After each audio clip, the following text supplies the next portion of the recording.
lose weight. There are also some conditions, specific health conditions, that makes losing weight difficult. One of which is PCOS, polycystic ovary disease. So it is not simplistic, or it is not simply just eating. Even the way food is marketed to us.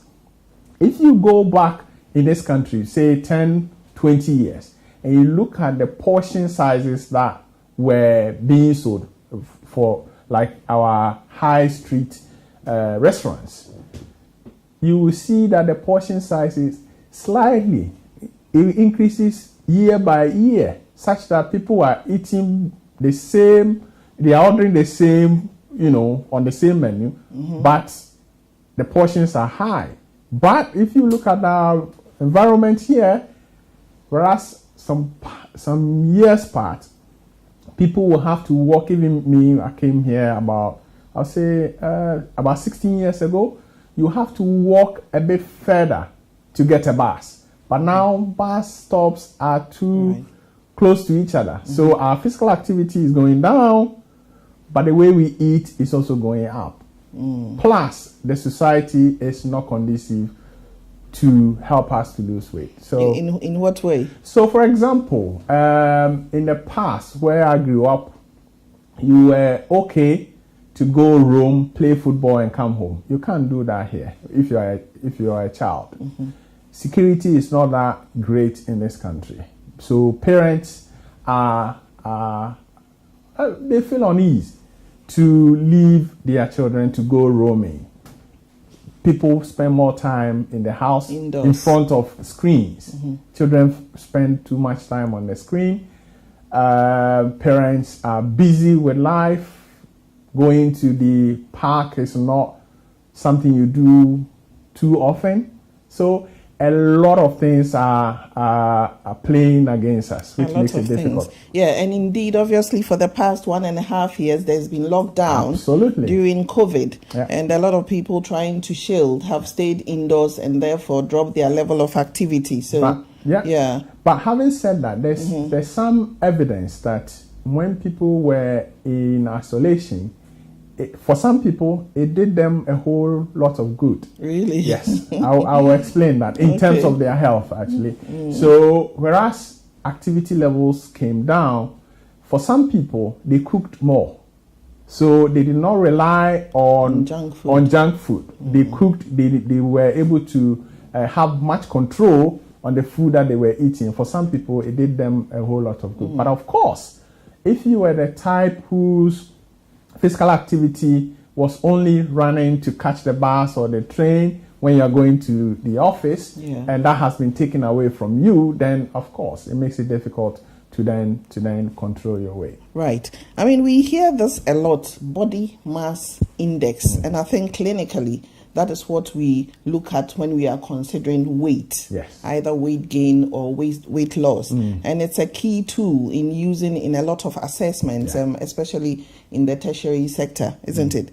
Can we look at body mass index? Because obviously it's easy to say that, okay, I am this weight or that weight, but what do people do with it practically? So can we look into that? Okay.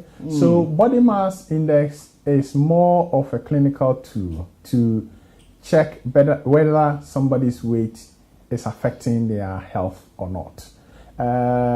In clinical terms, we will say it's a surrogate marker, which means that it's not measuring the actual thing, but it is something that gives you an indication of the actual thing. So for example, just a guide. Yes, for example, if we want to know the actual fat that somebody carries, we will have to do an invasive surgery to understand somebody's fat, or do an MRI scan. But we can't do that in the clinics every day. So BMI gives us a close guide or a close measure of how somebody's weight is affecting their health, whether they carry too much fat in the body. And it is very, very accurate for many of us. Unfortunately, for people who are more masculine, people who are athletic, like I would say rugby players, it doesn't give a good indication, because you will see a rugby player who is masculine. Yeah. Maybe you will think that they are plumpy, but if you take their BMI, it will be high, but if you check the amount of fat that they have, it is not one that you will be concerned about, right, because they are more physically active. Mm-hmm. So basically, BMI is taking your weight, normally in kilograms, and dividing it by your height in meters squared. And it gives you an indication of whether your weight is healthy, underweight, overweight, or in the obesity category. So for example, if your weight is between around maybe 18, 19 to 25, we say that is the healthy BMI. 18 to 25 BMI. Right. So it's always kilograms per meter square. And if it is between above 25 but below 30, then we say you are in the overweight category. Anything above 30 calls for major concern, because we know that is the point where it is significantly associated with things like type 2 diabetes, high blood pressure, high cholesterol, and heart diseases. Yeah. But there are some people who will also have a BMI of below 18. Usually, that is also a cause for concern. Unless the person is naturally skinny, they haven't lost weight recently, then it should be okay. Because normally it will indicate that either the person has very low appetite, they might, for some, especially teenagers, it might be an indication, or adolescents, it might be an indication of eating disorders. Right. If the BMI is very, very low. Low. Yeah. One thing we want to come out of this show is people taking charge of their own health management and doing things practically. Yeah. And it doesn't come any close to home than this when you want to manage your weight. Yeah. It's a practical thing to do. So today I said I am going to be the patient. Yes. And people will be surprised at how obese or how big or small. But if I'm doing this, I want people to know that we are in it together. It's not just them struggling with their weight. So I really want to use myself as an example. I know I'm about 5'7". Okay. Tall. Yeah. So in terms of the weight, obviously it fluctuates a lot. Okay. So I brought a scale here. Yes, we can check you. Yeah, let's check my weight, and then we'll see how people can use that to do this. Yeah. Okay. So if I can hop on, stand here. Yes. Obviously, you can see it. I have to stand up, right? So, so I'm putting your weight down as about 90 kilograms. 90 kilos. Yes. Right. And okay. you mentioned that your height is 5'7". So if these charts are easy on the internet. Yeah. So long as it's coming from a reputable organization, you can use it. So it will show on the left here, it shows you your height. I mean, your height is 5.7. Yeah. And then on the top here, it shows you your weight in kilograms. Yeah. So for example, your weight is around 90. So then if you match the 5.7 or 5'7" against the 90, it will put your BMI around 30. Yeah. Actually around 31. 31. Yes. Right. BMI around 31. And on there, what category does it put me? It puts you in the category of obesity. Right. But there are two good things out of this. It means that it is at the lower end, because it's 31, we are looking at 30 or above. Yeah. Yours is 31. It means that it is at the lower end of the obesity category. So all is not quite lost yet. Which means that if you were able to lose, let's say it is around 90 now. If you were able to lose, say, 5 kilos, straight away you go into 59, which takes you into the 29, which takes you into the amber region, which is overweight rather than obesity. And we know that 5% will represent more than 5 kilos weight loss will represent more than 5% of your current weight. And that is key in getting health benefits. So for example, please have whilst I'm stood up, I think we might as well, because on the last session when we were doing diabetes, people actually made reference to checking your abdominal girth as well, measurements as part of it, and I think it will come up. So whilst we are in activity, we might as well check. So the reason why we do waist circumference is that, as I mentioned, BMI on its own is usually not conclusive. So if you do the waist circumference and you add it to the BMI, it gives you a better indication. The other reason why you might want to do the waist circumference is that there are some people, when they start, they want to lose weight, what they start doing is that they do more physical activity. In my clinic, I've had some people start their weight loss journey. They haven't made so much changes to their diet, but they've started doing more physical activity. They come back to clinic and their weight has gone up. Which could be very frustrating to them. It is, It means that sometimes when you start doing more physical activity, you pile on a little bit more muscle. And because muscle weighs more than fat, your weight will go up. So they shouldn't be discouraged. Not at all. But when I have measured their waist, you see that the waist has dropped. So even though your weight has not come down, you see that your waist has dropped. And that is also indicative that your weight loss journey is being successful. Progressing. So what we do here is, if you put this bit just above your belly button, and then you turn around this way, all the way. Usually I would do this on a bare skin. And if you bring it back, if you go down like that. Obviously I've got my mic here, so okay, so I'll take a little bit off because of your mic. That will bring us to about 104. Please. And that will you use that to indicate whether your waist is high or not. And for ladies, you want the waist to be, and this is waist circumference, you want the waist circumference to be below 80.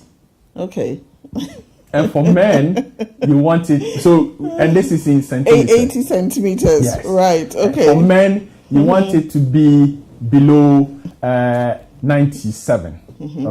And then for men, you want it to be below 94. And then because people from South Asian backgrounds are at a higher risk of certain diseases, for their men, the cutoff is a bit lower. So about 90 for them. You want it below 90. Wow. So you can see that I am struggling myself, but the main thing is we can all do something about it. The worst thing is not to do anything about it at all. Reading through a whole lot of material, there is a lot of stigma attached to being overweight. Can you highlight some of these, and it will probably encourage people to say, you know what, I will do something about it. So there is a lot of stigma when it comes to obesity. It stems from the way we have framed the obesity conversation, where we only see obesity as being associated with eating too much. So the narrative is that people who have obesity are lazy. People who have obesity do not have any willpower at all, which is not right. Because you have men and women doing very well in their professional life, doing very well in their personal life.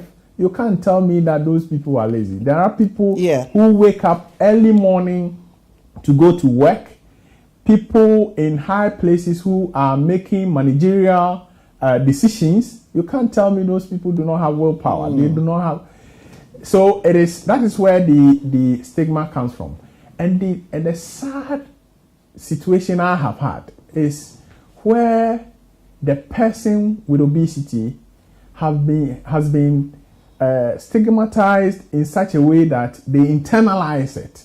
So people tell you, oh, because you eat too much, because you're lazy, because you don't have willpower. As time goes on, unfortunately, some people start to believe it themselves. And live it. That, oh, this weight, I can't do anything about it. Yeah. Because I am lazy. Because I don't have the willpower, which is not true. I've had situations where a lady that I was seeing in Ghana, her own husband more or less was bullying her because of her weight, always calling her names, always, making fun of her because of her weight, with the understanding that she eats too much. Meanwhile, if the lady tells you how much the husband eats, more than twice what she eats, but because the husband's work involves manual work where he exercises to a lot, he doesn't have the obesity that the lady has, and the lady's work involves sitting at the desk, and she has this concern. But in all this, what I would say to people is that, first of all, don't blame yourself for the weight. Don't blame yourself. Yeah.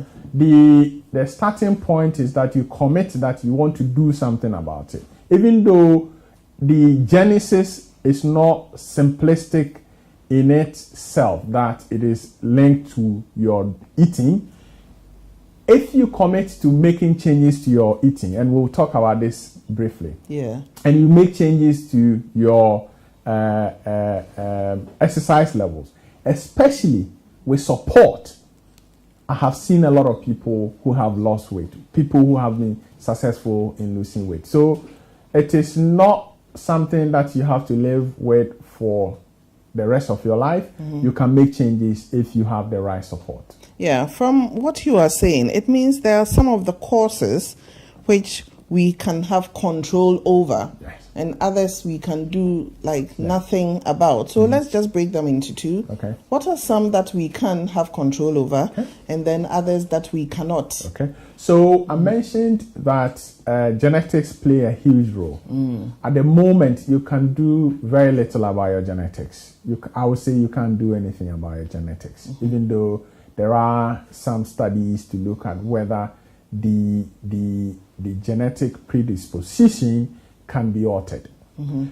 So what we can do much more about it is our reaction to our environment. So for example, if you know that the supermarkets have a way of selling food to you, how do you react to it? The food manufacturers have a way of making food appealing to you. How do you react to it? Okay.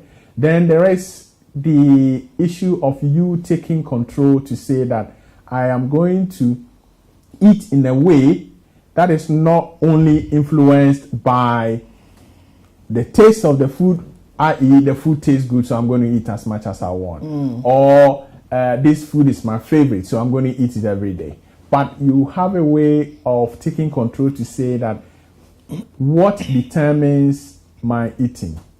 So for example, we eat to socialize. We eat to refresh our bodies. We eat because we enjoy that particular food. We eat for various reasons. But if your reason for eating is that I like this food, that's why I always eat it, even though you know that this food is not right for you, and that's your default, then it becomes a problem. You need support to change that default setting. The changing of that default setting starts with the mind. You committing to it and saying that, okay, I'm going to try and introduce some foods that originally or ordinarily I do not like, but I know they are good for me, so I'm going to find a way to like them, which is more or less not a humane or human way of thinking, because the human default is that I like this food, I want to eat it. Yeah. Right. I mean, we have said so many times food, diet, mentioned so many causes. So the evidence still points in the direction of food playing a huge part in obesity or predisposing us to obesity. And then if we want to talk about losing weight, we definitely have to look about the food, isn't it? Yes. So can we go straight into the main item? That is important because, as you mentioned, it's the factor that we have much more control over. So the food you eat and the physical activity you do. Okay. In my clinics or even in my private life, when people hear that I'm a dietitian, friends, the first thing they ask is, Douglas, can you give me a diet sheet or can you give me a meal plan? Okay. That I equate that to a soldier who is going to war and all they care for is their gun. The gun is important, but there are other things that the soldier needs before they go to war. I.e., you need to know that the gun is loaded, you need to know that you have more ammunition, you need to know your opponent, you need to know who else is helping you, you need to know where your opponent is. Those things normally people do not think about. So I see weight loss as a journey, okay? It's a journey. So for example, if you are going from here to Manchester, you will not think of your vehicle alone.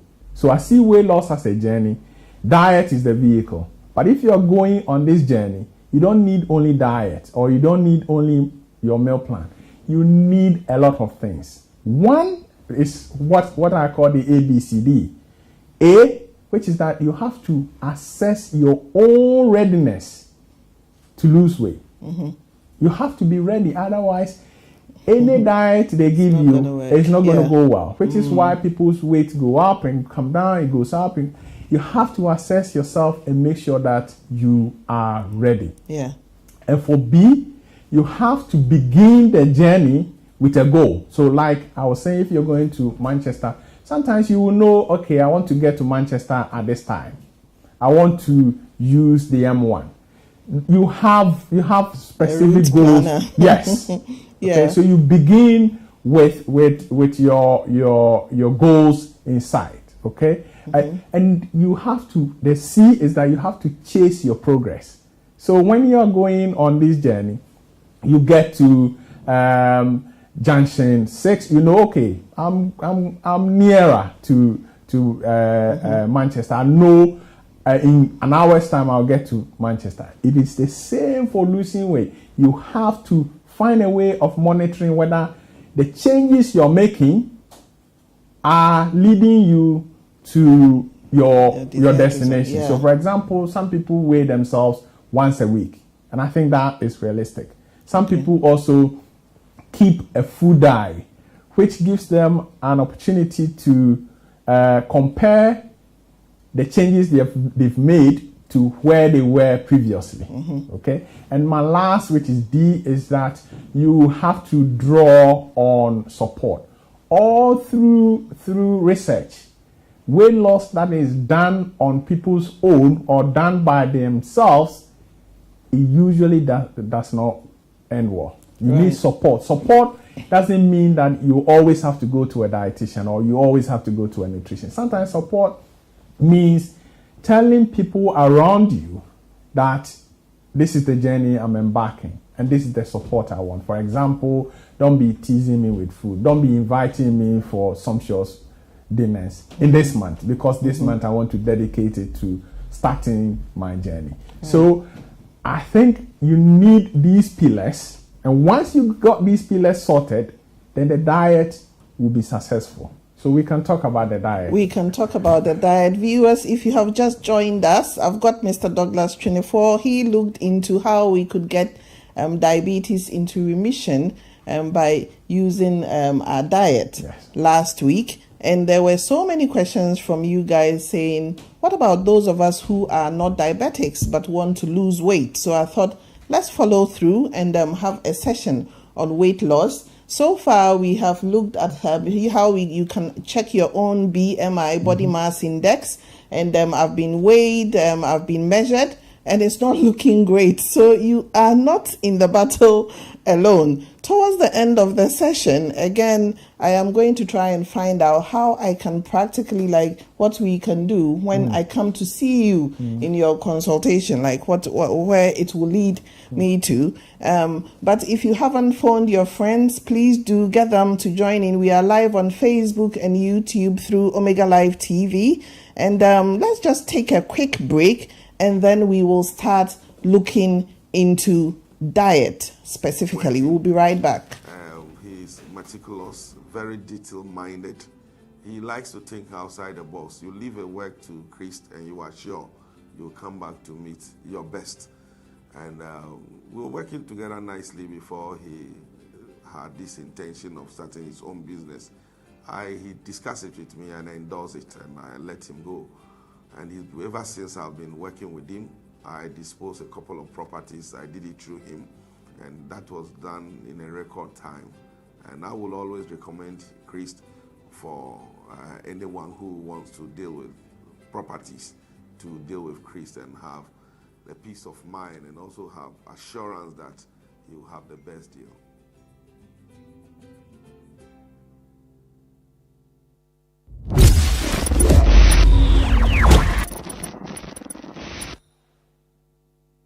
Christian is a hard-working, focused young man who will go all lengths to achieve results. We have worked with him for some time now, and we will recommend him to anyone who wants to buy a land. If you want your valuations done on your land, he's the best man. If you need land title documents done for your company, I will recommend him to be the right person to do so. In the near future, if I want to buy a land again, I will go for Christian, and I recommend you to do same.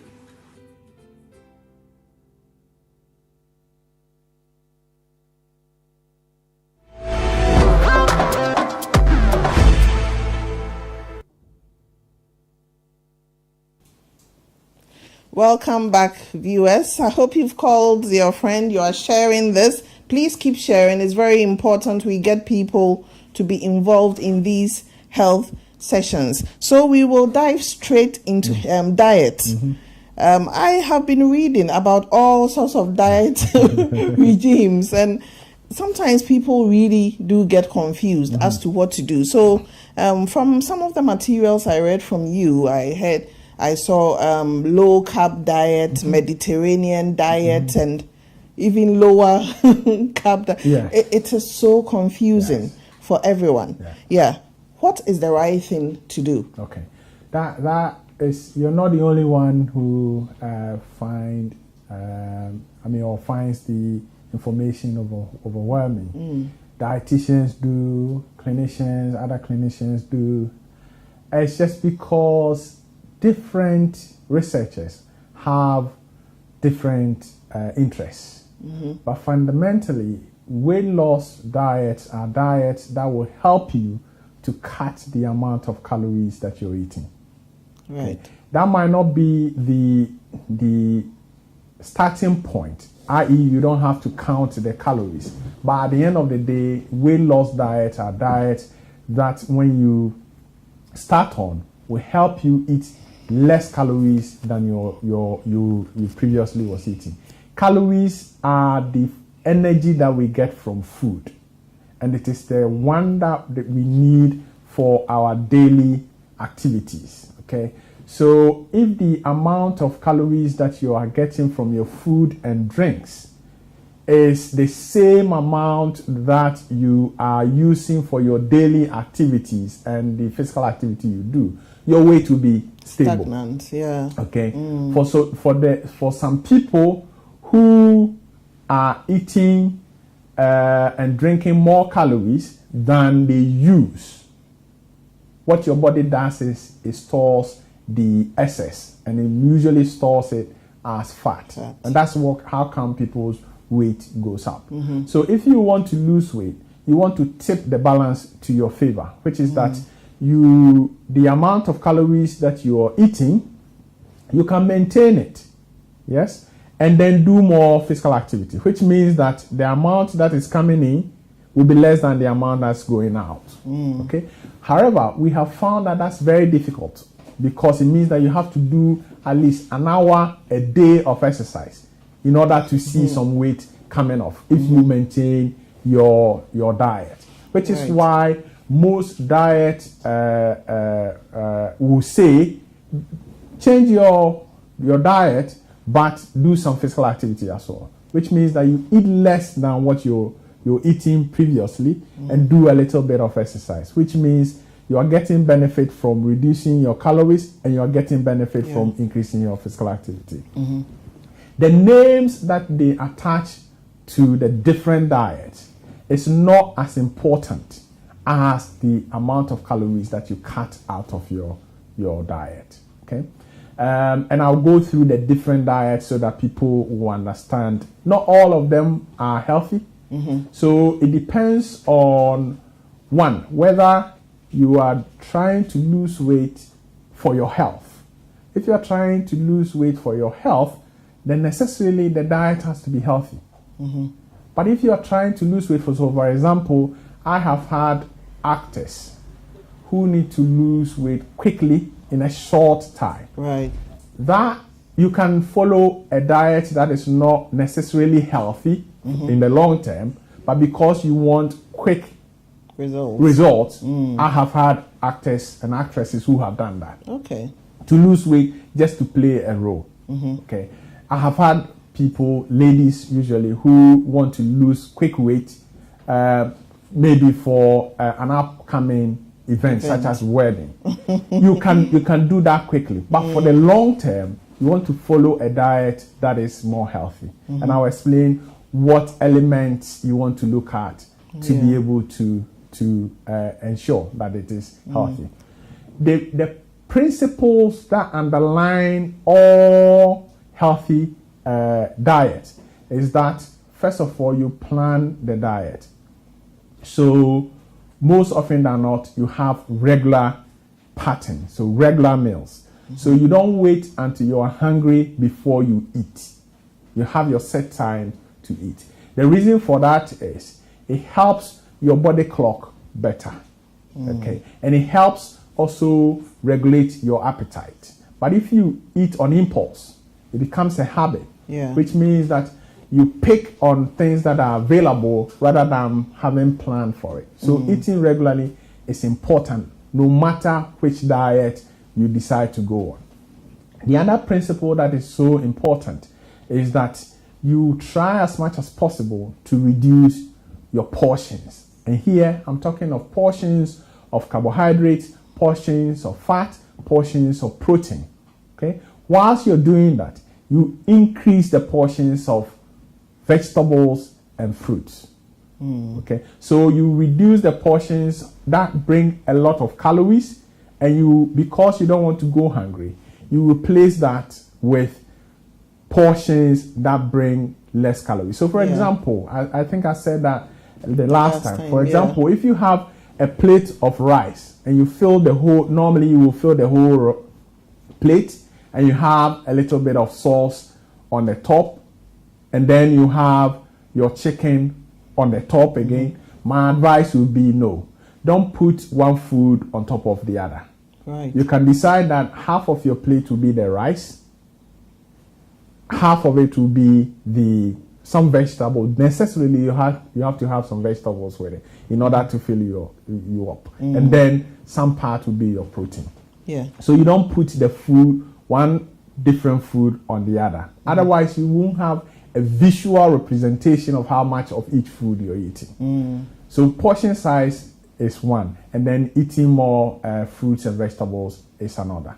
The other thing that people find more helpful in order to be successful in weight loss is when they reduce the amount of processed food they eat. So processed food is all the foods that you buy that are wrapped, that are contained in some sort of a container, but predominantly you want to reduce the intake of foods that have a whole list of ingredients on it. So the more ingredients the food has, a packaged food has, the more processed it is, because it means that things have been done to the food. And the reason is that, first, they are not healthy. Even if it doesn't impact on your weight, they are not healthy. And second is that because of the over-processing of the food, the way your body uses it, it does not recognize the calories as effectively as it's supposed to. So it doesn't, even if it fills you up, you're more likely to go hungry within a few hours. Yeah. Whereas if you have minimally processed foods, so for example, if you're buying rice, our white rice is very highly processed. If you have the brown rice, it has more fiber, which will keep you full for longer. Okay, so those are a few things that you can do. My advice to many people is that usually you want to cook your food from the scratch, which is what we used to do when we were back home. You cook your food from the scratch. What happens is that you know everything that's going in. You know your ingredients. You know that your tomatoes will go in, your onions will go in. If you're using contomere, you know your contomere is going in. Yeah. And then you ensure that if you're doing the sauce, you add more vegetables as much as possible, so that if you're using it with your yam or plantain, you reduce the plantain and the yam, and then the sauce, because it's bulked with the vegetables, will complement it. Yeah. So that's another thing. I have a few, but the last one, which is important, is that whatever you do, you find a way not to drink your calories. And drinking your calories means having a fizzy drink that is full of sugar, having energy drink, malt drink. That is the easiest way to put weight on. So when I've had a few elderly clients who come to me because the appetite is low, they can't put weight on. That's how I advise them to put weight on, by drinking calories. But if you are trying to lose weight, it is counterproductive to be drinking your calories. And one of the reasons is that our body is programmed to recognize calories and inform us when we eat that we are full. So when you eat solid food, message is sent from your gut into your brain that food has come in. When the calories is enough, it tells your brain that you are full. Because of the speed with which we drink the calories, our brains do not recognize the calories from drinks as it would from food. So you will drink a lot of calories and you will not feel full. Whereas if you ate the food, you'll be able to control the amount of calories you're eating. So these are some of the principles that will help you to be successful, notwithstanding the kind of diet you follow. But we'll talk about the diet as well. Yeah. I want to use myself as your patient today, because we hear so much and read so much, but sometimes we can't relate with it practically. So if I come to see you in your consultation, what should I expect? Because anyone watching would want to know, okay, I can benefit from getting help from a dietitian like you. What should they expect? Okay. So just before the COVID, my private clinic moved to online. So I was seeing people from Ghana, from here. So all my clinics now are online across the world. What I do is to get to know the person's history. I.e., many people who come to me would have tried one diet or the other. I get to know what they did which did not go well and what they did which went well. And I use that as a tool to motivate them. Because if you've been successful in one instant, then we can replicate that. Right. So I go through that history. I also go through what is your motivation to lose the weight, because that's important. If my motivation is that my husband is worrying me, I'm doing it for my husband. That will not be good enough motivation to carry you on when the going gets tough. And when trying to lose weight, the going can get tough. Yeah. So I get that, and then what I do is to go through the diet that you're eating now, and then I can give you some pointers as to a few things to change. Right. Then after that, I go through the different named diets, which is the dietary approaches. So I go through things like low carb diet, low calorie diet. So low carb diet is a diet where you rely more on fat and protein and less on carbohydrates. Why fat? Okay, so the understanding is that fat makes you satisfied more or quicker than carbohydrates. Okay. So for example, in the morning, instead of your toast or your porridge, you could have maybe half an avocado with maybe a boiled egg and some tomatoes or some mushrooms, which is very low in carbs. In the afternoon, you could have salad with some tuna and with some olive oil on it, which is very less of carbs. And then in the evening, you can have small amount of rice with your vegetables, which will be your carb, and then you can have some vegetables and protein with it. Yeah. So in the end, in a day, you are eating maybe less than 130, or maybe for some people, less than 100 grams of carbohydrates.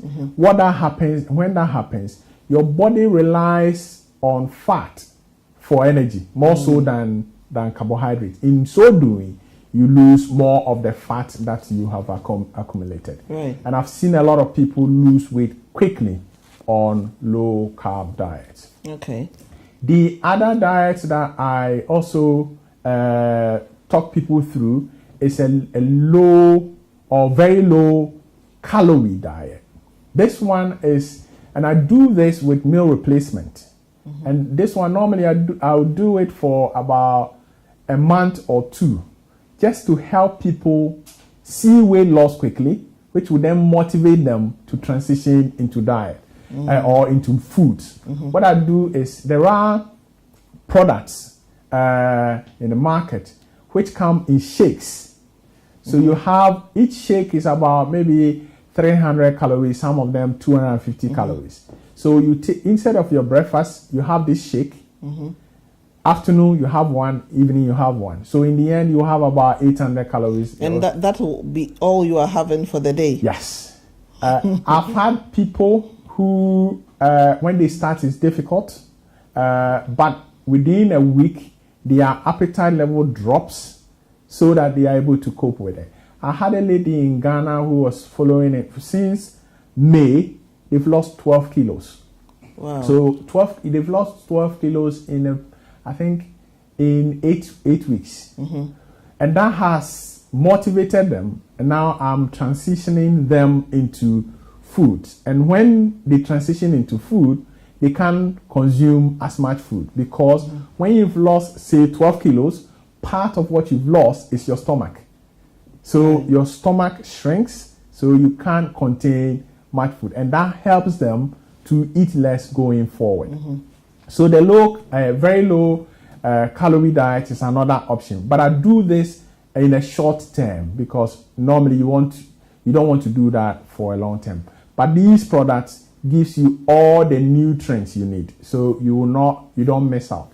Yeah. The Mediterranean diet is also one that I more or less favor a lot, because it is you eating your usual foods, but maybe taking away processed foods, taking away your fizzy drinks, and eating more of, say, nuts, more of good fat coming from the avocados, from your yogurts, and from your things like your cheese.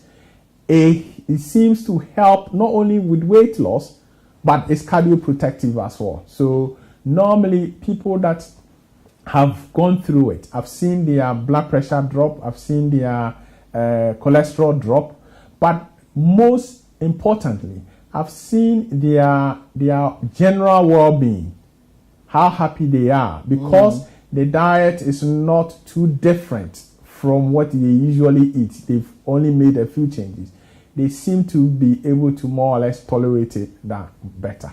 Yeah. The last time I think we missed on some questions from people who may be watching. So I think I'll ask the producer to link me up. Yeah. But one thing that has caught my attention listening is the drinks, like the build-up drinks, or what is available on the market. There are so many products out there. Yeah. And which ones are the safe ones to go for? Because I'm sure not all of them will be safe to use. So you are talking of the meal replacement drink? Yes, the meal replacements. So in the EU, meal replacement products are governed by the European Food Safety Authority, which means that they have to meet certain criteria, including, say, giving you one product giving you at least 30% of the protein you need, 30% of the your minerals and vitamins. So they are protected or regulated, but you should see on it are saying this is a meal replacement product. Okay. Otherwise, I will hesitate to have it. Right. Okay. And normally, if you are not sure, it would be better to check it with a clinician who will know whether they are meal replacement product. Yeah. Right. And normally they will say that this can replace one of your meals. If you see that, then that will suggest that it has all the minerals and vitamins for your needs. Okay. I mean, there are a lot of times when we have shows and we say, don't try this at home. Can they try this themselves at home? That's a very good question. My advice is that you don't try this on your own. And the reason, there are a lot of reasons for that. One, because when I have tried people on meal replacement products, their blood pressure drops.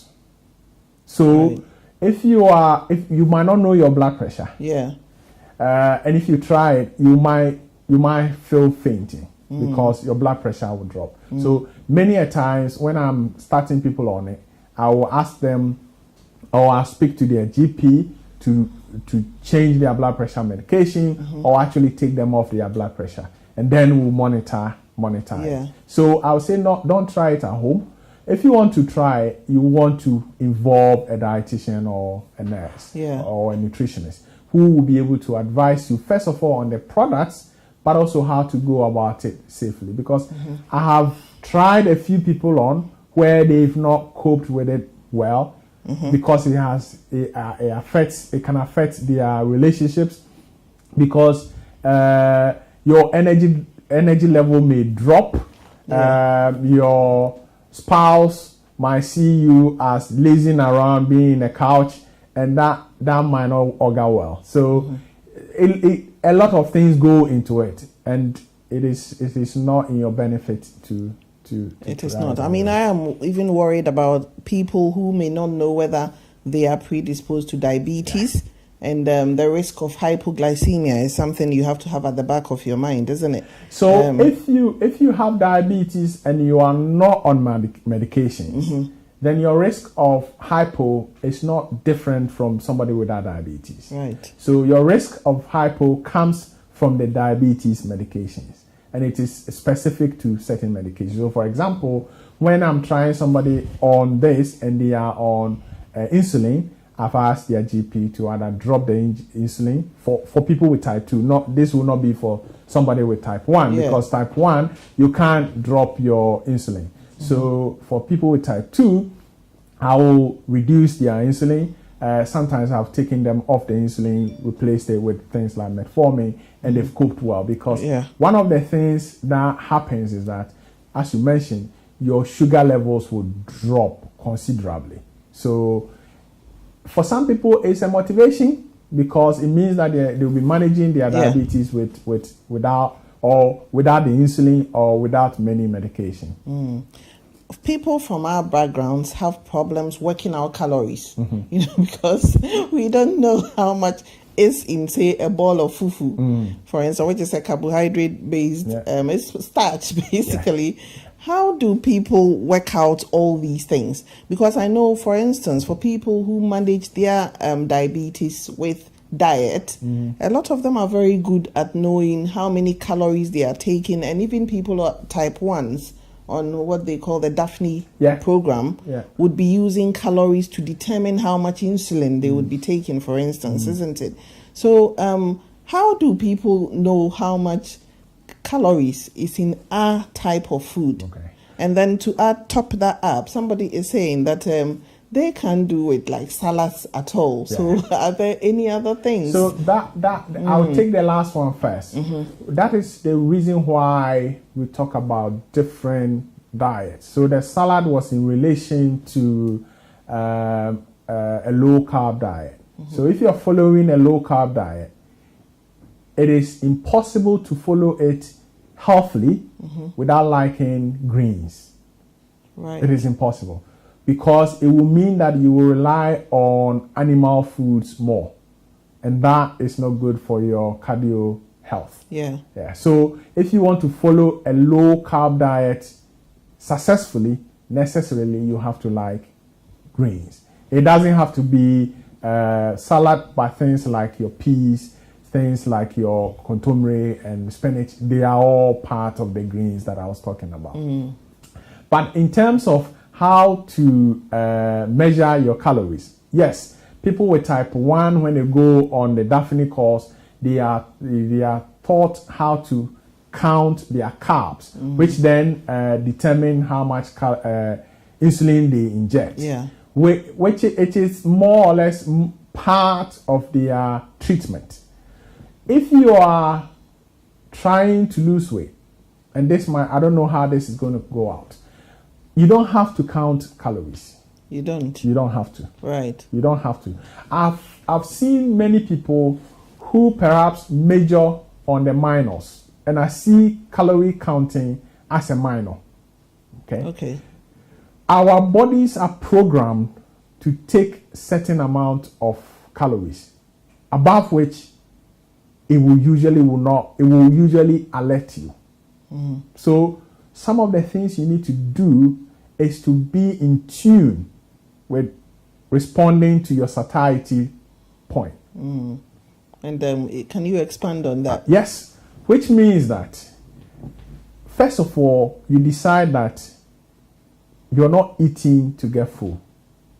It's a difficult concept, and this is part of the things that I teach in my group sessions. You want to decide that this is not my last meal. Yeah. I'm going to eat one bowl of kenke, knowing that in the evening there's another bowl of kenke waiting for me. But you can also decide, it is within your control, that the second bowl of kenke looks good, so let me finish it today. Finish it now. I can guarantee if you finish it now, you will find something else to eat in the evening. Right. So it is about working out your psychic to be able to determine that each time that you're eating for that moment. You're eating to ensure that you keep yourself healthy until the next meal comes, but not to keep yourself healthy for the rest of your life. You also want to, if you want to count calories, that's fine, but it is difficult in our concept because many of the foods that we have not been analyzed. We gauge it based on foods that are closer, okay? But there are a few resources which will give you some idea of how to count your calories. There's a very good book, and I'm not mentioning it because I helped put it together. Let me make a disclaimer that I don't get any royalty from that book. It is called Carbs and Carbs World. Right. Okay, Carbs and Carbs World. It has foods from Africa, including Ghana, and foods from South Asian background. They put it on plates, and then they tell you how much calories is in each of the foods. Okay. I should have brought one so that I show people. It's a very good resource. But there are a few resources in circulation. Something like my fitness pal, it has a few foods that can be closer to the Ghanaian food. Yeah. But as I mentioned, it will be an added value if you count carbs. But counting carbs, it's not fundamental necessary for your weight loss to be successful. Okay. I think we've done about an hour. There are people watching online, and thanks for doing that as always. If anyone wants to chip in a quick question, you can get us through 075136883333. If you want to ask Douglas a quick question before we round up, you can call me on that number. I think it should be shared on the screen as well, 075136883333, and it's a UK mobile number to the studio. You can do that. But now let's try and see if we can bring this, draw a curtain on it. Diet, exercise, behavior. How do we just put these together to make it all work for us? Perfect. So we've talked about diet. I've mentioned calories. I've mentioned doing exercise. And I also mentioned that exercise on its own is not great for many people to lose weight. But when you've lost the weight, exercise is key in maintaining the weight. And we usually advise people to do at least 30 minutes of moderate physical activity, maybe 5 times a week. And moderate physical activity is where your heart rate raises a little bit. You can still talk, but you will find it difficult to sing. Any activity that puts you in that, you become a little warmer, a little sweaty. That is the kind of activity that will help you to lose weight, but also will help with your heart as well. So exercise is very important. But there are specific behaviors that are associated with people who are successful in losing weight. Exercise is one of them. Making changes to their diet is one of them. Watching less TV is one of them. How does that impact on you gaining weight? So we know that when you sit for long, so for us sitting for 1 hour is not good for us. I always tell people, always interrupt your sitting every 45 minutes to 1 hour. Maybe it's just, if you are in the office, it's just going to pick the printout or going to make the coffee for your colleagues, your team, so that it breaks your sitting. Sometimes just going to talk to a colleague rather than sending them an email or calling them on the phone. It breaks the habit of sitting, because if you sit less, you are more prone to insulin resistance, which also then leads to you storing more fat than burning it. So I always tell people not to watch TV. You can watch TV, but even when you're watching TV, get up and go and make the coffee for your spouse, or instead of using the TV remote, go and change it there. Or when you're watching TV and your phone rings, stand up and talk on the phone whilst you're walking rather than sitting. Another thing that is key to people being more successful in weight loss is that they eat out less. So your usual Friday night kebab or Friday night takeaway, if you reduce it, if you are doing it at the moment, you are doing it every Friday or once a week, it is not too much. But you can decide to maybe make it every other week.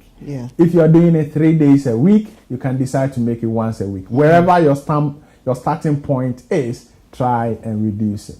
Another thing, behavior, that is key, is that these people drink a lot of fluid, a lot of low to no calorie fluid, including water. And the reason is that sometimes we find it difficult to distinguish between thirst and hunger.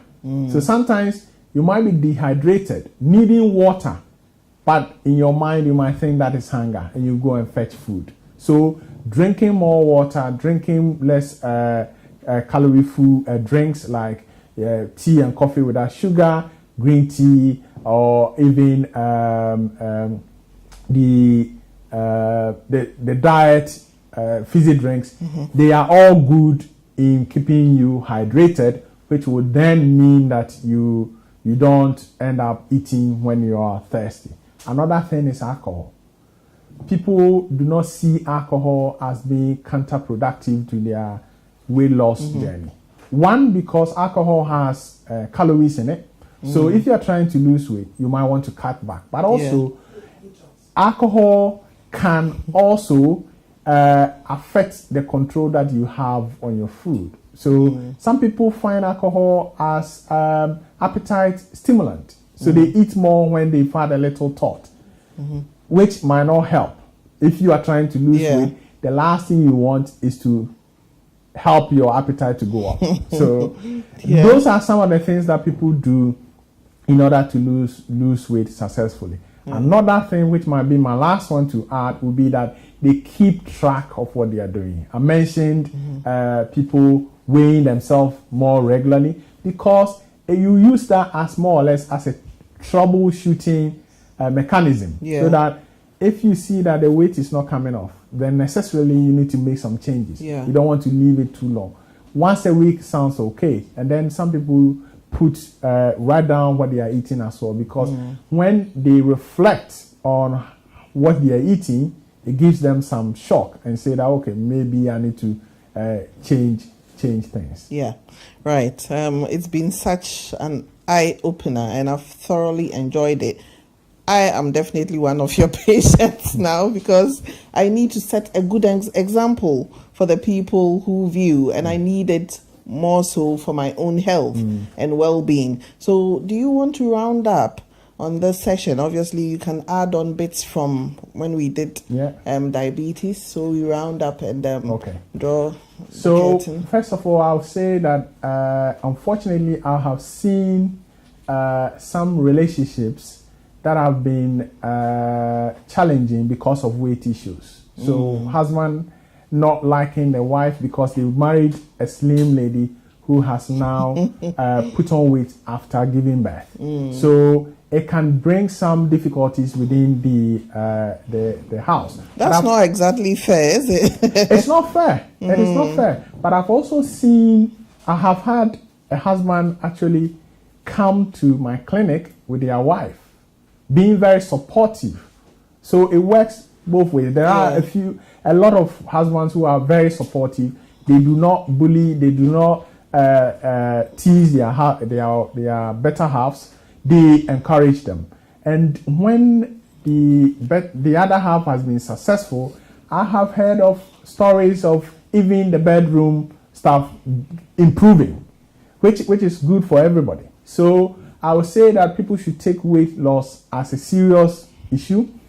Gone were the days where back home we thought that putting on a little bit of weight was a sign of being doing well. It is not. You want to find a way to lose the weight as much as possible. Going back to last 2 weeks, we mentioned that if you lose weight, there are a lot of benefits to be accrued. I know people whose confidence have shot up.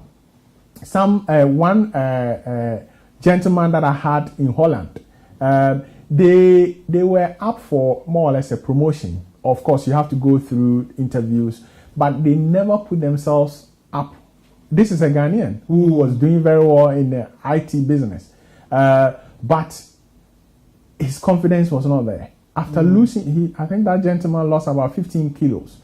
He saw a massive uplift, where now he has risen up to the occasion, gone for interview, has been successful and has been promoted and is doing well. Which means that if you take your weight more seriously than even just your health, it can affect a lot of things. So I will entreat people to take their weight more seriously. But above all, I'll say get support, because that's what will make it more successful. I'm not selling anything, but I run a little business which helps people, and I've I've couched it in such a way that it helps our community, which means that I'm not charging a lot of people. I can see you in a group, and the reason why I see people in a group is that I have found that some people within the group have tips that actually helps each other. Okay. And within that adult conversation, a lot of people get practical advice from each other. So I run group sessions on Zoom, of course, but I also have one-to-ones where I tailor the advice to you. So, for example, somebody who is working on a shift, when I tell you to eat breakfast, lunch, and evening meal, it means something different. So I have to tailor it to you, explain that perhaps when you're going for your shift, it's not the best time to eat your large meal. And that is the best to maybe add a little bit more protein so that it sustains you for more, which means it's a more tailored advice depending on your circumstances. And I think that is where I have been more or less successful in helping people lose the weight, when I have tailored the advice to their needs. How do people get in touch with you again? Okay, so I am on Facebook, so you can message me with my name, Douglas Twenefour. But also my website is 24 health.net, or you can also contact me. My number is 078 171 820, and I usually give people at least 15 minutes free, so that I can understand you and to be sure whether I can help you before you book to see me. Okay. That will be great. And you've given your number, so don't be surprised if you are overwhelmed. It's your business number, so it's absolutely fine to you. That is awesome. Yeah, so Douglas, I cannot thank you enough for spending so much time to come and talk us through, especially the diabetes session and putting it into remission, and then more so today on weight loss, because that is definitely a struggle. And if there is any request I can make, I would say make me a project.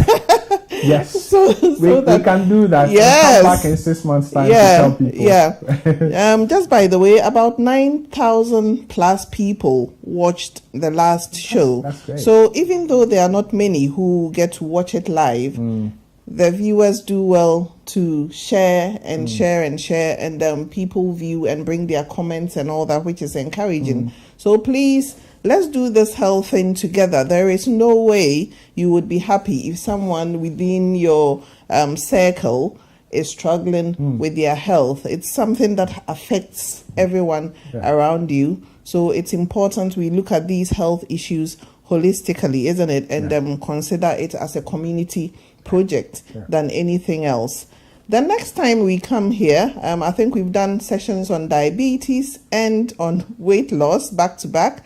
We will be looking into maternal mortality and how we can do something about it. And for those who will be viewing from Ghana, I think the focus will be on there. So I have a gynecologist who has kindly offered to come and tell us more, because we know that maternal mortality rates are very high from where we come from. I can't wait, because it brings me back to my days as a midwife, and I'm looking forward to recapping and learning so much. So we've been very enlightened today, and we will be struggling, but the most important thing is we have to keep going and looking for ways to find solutions to all our health problems. I've been hosting this for a while, and I am enjoying it every time I come here. So please keep sharing, and I look forward to seeing you. Stay safe in the meantime. Thank you very much. Bye-bye.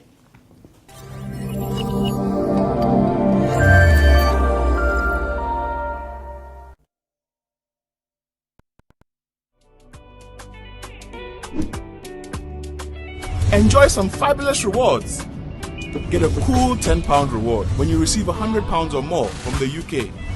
Tell your friends and family in the UK to send money to your mobile money wallet or bank account using Express Pay and get an extra £10. Terms and conditions apply.